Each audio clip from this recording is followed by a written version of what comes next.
গৌৰীপুৰৰ যি আমাৰ গৌৰৱ প্ৰতিমা বাইদেউৰ যি মৃত্যু বাৰ্ষিকী প্ৰত্যেক বছৰে প্ৰমথেশ্বৰ বৰুৱা কলেজৰ পৰা উদযাপন কৰা হয়।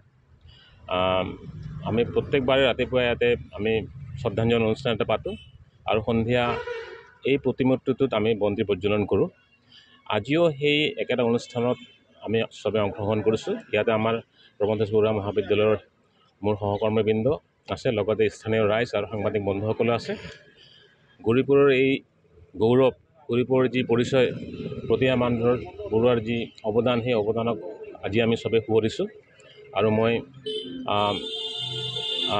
এই মাধ্যমৰ জৰিয়তে গৌৰীপুৰৰ ৰাইজক এইখিনি অনুগ্ৰহ কৰিছোঁ যে প্ৰতিমা বৰুৱাৰ যি কৰ্মৰাজি, সেই কৰ্মৰাজিৰ পৰা অনুপ্ৰেৰণা লৈ পেলাই আমাৰ ইয়াৰ যি লোকসংস্কৃতিৰ যি বিভিন্ন দিশসমূহ বিশ্ব দৰবাৰৰ আগত আৰু প্ৰখৰভাৱে উত্থাপন কৰিবলৈ যাতে তেওঁলোকে আগুৱাই আহে।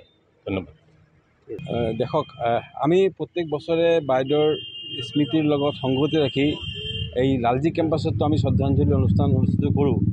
কিন্তু এইবাৰ কি হৈছে, আমাৰ ছেকেণ্ড ছেম আৰু ফাৰ্ষ্ট ছেম আৰু ফিফ্থ ছেমৰ দুটা ষ্ট্ৰীমৰ পৰীক্ষা, আৰ্টছ এণ্ড কমাৰ্চ পৰীক্ষা চলি থকাৰ কাৰণে আৰু প্ৰায় সকলো অধ্যাপক অধ্যাপিকাই পৰীক্ষাৰ ডিউটিত নিয়োজিত হোৱাৰ কাৰণে আমি বিশেষকৈ আমাৰ যিটো মেইন কেম্পাছত আমি তেনেকৈ কোনো অনুষ্ঠান অনুষ্ঠিত কৰিব পৰা নাই।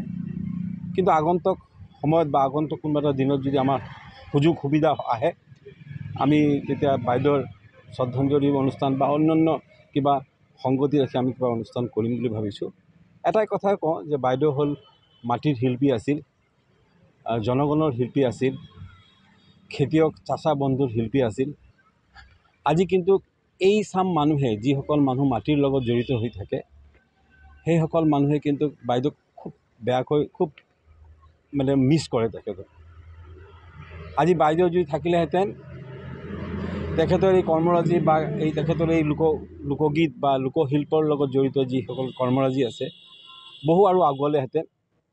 কিন্তু আজি পৰিতাপৰ বিষয়, যি চাম মানুহে এইটো আগুৱাই লৈ যাব লাগিছিল বা আমাৰ প্ৰয়োজন আছিল, সেইখিনি আমি আগুৱাই লৈ যাব পৰা নাই।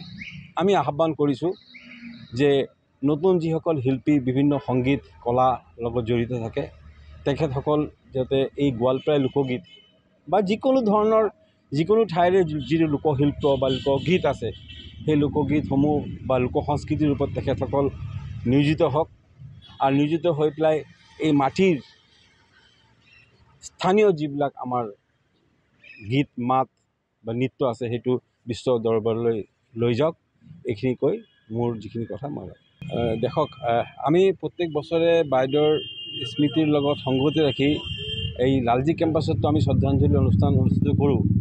কিন্তু এইবাৰ কি হৈছে, আমাৰ ছেকেণ্ড ছেম আৰু ফাৰ্ষ্ট ছেম আৰু ফিফ্থ ছেমৰ দুটা ষ্ট্ৰীমৰ পৰীক্ষা, আৰ্টছ এণ্ড কমাৰ্চ পৰীক্ষা চলি থকাৰ কাৰণে আৰু প্ৰায় সকলো অধ্যাপক অধ্যাপিকাই পৰীক্ষাৰ ডিউটিত নিয়োজিত হোৱাৰ কাৰণে আমি বিশেষকৈ আমাৰ যিটো মেইন কেম্পাছত আমি তেনেকৈ কোনো অনুষ্ঠান অনুষ্ঠিত কৰিব পৰা নাই। কিন্তু আগন্তুক সময়ত বা আগন্তুক কোনোবা এটা দিনত যদি আমাৰ সুযোগ সুবিধা আহে, আমি তেতিয়া বাইদেউৰ শ্ৰদ্ধাঞ্জলি অনুষ্ঠান বা অন্যান্য কিবা সংগতি ৰাখি আমি কিবা অনুষ্ঠান কৰিম বুলি ভাবিছোঁ। এটাই কথা কওঁ যে বাইদেউ হ'ল মাটিৰ শিল্পী আছিল, জনগণৰ শিল্পী আছিল, খেতিয়ক চাচা বন্ধুৰ শিল্পী আছিল। আজি কিন্তু এই চাম মানুহে, যিসকল মানুহ মাটিৰ লগত জড়িত হৈ থাকে, সেইসকল মানুহে কিন্তু বাইদেউক খুব বেয়াকৈ খুব মিছ কৰে তেখেতক। আজি বাইদেউ যদি থাকিলেহেঁতেন, তেখেতৰ এই কৰ্মৰাজি বা তেখেতৰ এই লোকগীত বা লোকশিল্পৰ লগত জড়িত যিসকল কৰ্মৰাজি আছে, বহু আৰু আগুৱালেহেঁতেন। কিন্তু আজি পৰিতাপৰ বিষয়, যি চাম মানুহে এইটো আগুৱাই লৈ যাব লাগিছিল বা আমাৰ প্ৰয়োজন আছিল, সেইখিনি আমি আগুৱাই লৈ যাব পৰা নাই।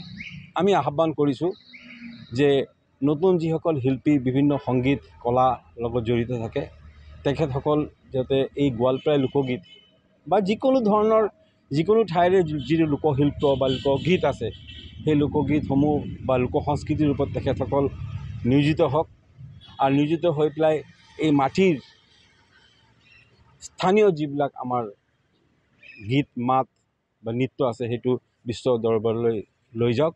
এইখিনি কৈ মোৰ যিখিনি কথা মই